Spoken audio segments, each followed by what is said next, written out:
Et si Ben Tennyson avait étudié à UA aux côtés d'Izuku Midoriya et de Bakugo Katsuki, ça aurait donné quoi? C'est une question que vous vous étiez jamais posée et à laquelle je vais répondre dans cet épisode de Mashups, l'émission où on combine deux styles totalement différents pour former quelque chose de totalement original. Donc installez-vous confortablement, parce qu'aujourd'hui, je redessine Ben 10 dans le style de My Hero Academia. Comment j'étais trop content quand j'ai reçu cette recommandation en commentaire. Parce que si vous avez déjà vu ma vidéo où je dessine mon avatar dans 4 styles, vous saurez à quel point j'ai pris du plaisir en dessinant dans le style de MHA. J'aime trop comment Horikoshi dessine ses traits, c'est super angulaire mais tellement bien fait. Je suis fan quoi. Bon, par contre depuis la dernière vidéo, j'ai toujours pas rattrapé mon retard dans les scans. Mais bon, pour maintenant, je pense que je finirai le manga en regardant l'animé. Parlons un peu du dessin. Pour la pose que j'ai faite, j'ai utilisé une ligne d'action. C'est une technique communément employée, par exemple dans le cartoon, comme sur ces petites images avec Tom et Jerry. En gros là, ça donne une idée du mouvement qu'est en train d'effectuer le personnage. Certes, il bouge pas trop, mais il est en pleine action. Du coup j'ai pris cette ligne comme référence pour savoir où allait se planter sa jambe dominante dans le sol.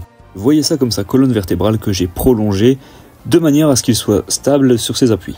Je pense que j'aurais pu exagérer un peu plus dans le sens où il aurait pu avoir une pose plus prononcée. Parce que quand on copie une pose d'une vraie référence, c'est-à-dire une photo, une vidéo, une image, un film, peu importe, ça rend souvent très mal parce que c'est l'exagération de la pose qui donne cette qualité de mouvement et pas simplement d'une copie d'une pose réalisée par un humain qui serait un peu trop statique. Gardez ça en tête si vous galérez à dessiner le mouvement.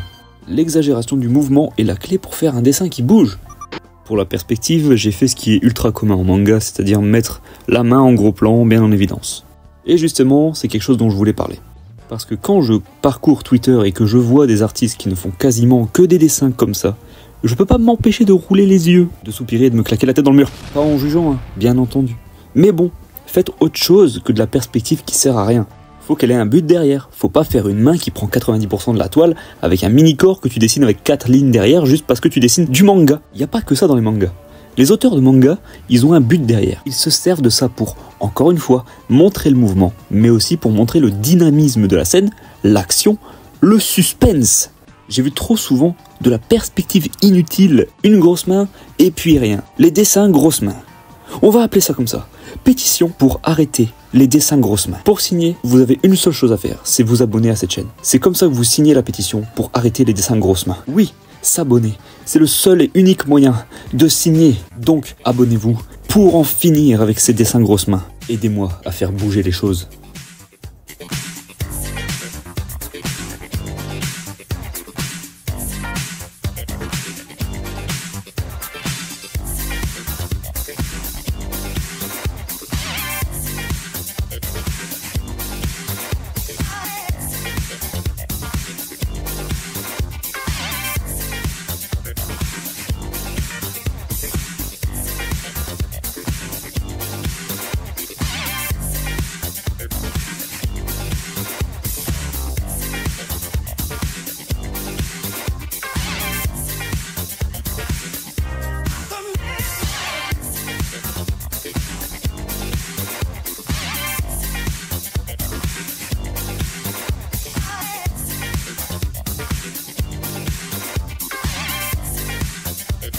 Par contre, moi, quand j'étais petit, je regardais la première version de Ben 10.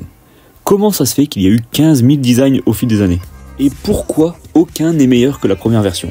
Comment est-ce qu'ils ont échoué sur le redesign d'un enfant de 10 ans? Trop de questions qui vont sûrement m'attirer les foudres des fans de cette série. Donc, et si je m'arrêtais là? Je vais peut-être m'arrêter là, ouais, vaudrait mieux.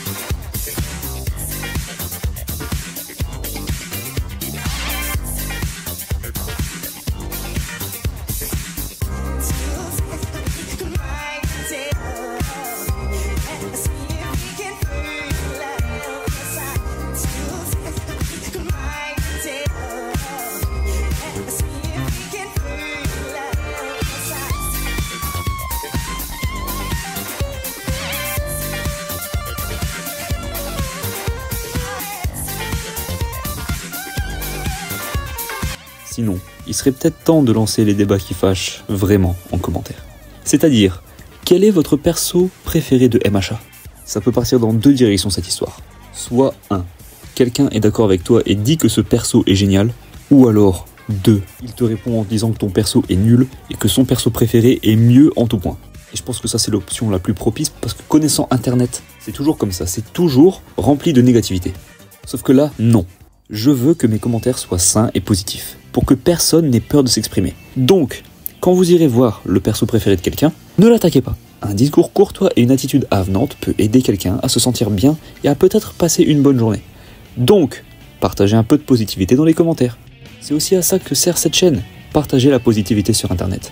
Faire passer une bonne journée à quelqu'un va automatiquement vous faire passer une bonne journée à vous aussi. Le bonheur est contagieux, donc s'il vous plaît, argumentez positivement, gentiment, avec courtoisie, s'il vous plaît. Ceci étant dit, j'ai ajouté des petits traits qui représentent les égratignures, comme dans les mangas, et j'ai fait apparaître des éclairs verts sur l'Omnitrix, parce que c'est juste trop stylé en fait. Et c'est comme ça que se termine ce mashup.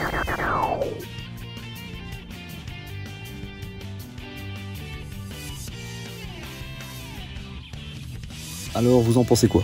Franchement j'ai adoré faire ce défi. Bizarrement les deux univers y collent bien. On pourrait vraiment voir Ben 10 comme un des personnages secondaires, élève de la classe 1A. Mais vous au final, vous en pensez quoi? Si vous avez aimé, vous savez ce qu'il vous reste à faire. Merci de vous abonner. Je suis heureux que vous ayez choisi ma vidéo plutôt que toutes les autres vidéos disponibles sur cette plateforme. Il est temps pour moi de rendre l'antenne. C'était Mox. Merci de votre attention.